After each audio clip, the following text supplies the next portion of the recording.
ज़ाहरा है, मैं तेहरान में स्टूडेंट हूँ।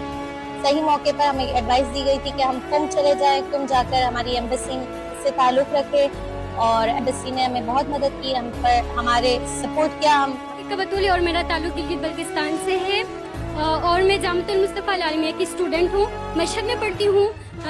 हालात आप लोगों के सामने है, लिहाजा जंगी हालात के पेश नज़र हमको स्कूल की छुट्टियाँ भी मिल चुकी थी और हमें तबलीगात के सिलसिले में भी आने थे और उसके अलावा भी ये हालात हाज़िर के मद्देनज़र हमें आना पड़ा और ईरान से आते हुए भी हमें अल्हम्दुलिल्लाह किसी भी मुश्किल का कोई सामना नहीं हुआ।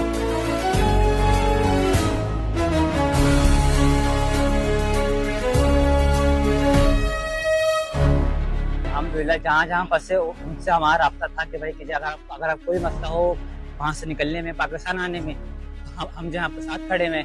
और अभी तक अल्हम्दुलिल्लाह माशा से लेके बॉर्डर से लेकर कराची तक भी अल्हम्दुलिल्लाह ये लोग हमारे साथ हैं और मुस्तकिल हमारे साथ ताउन कर रहे हैं।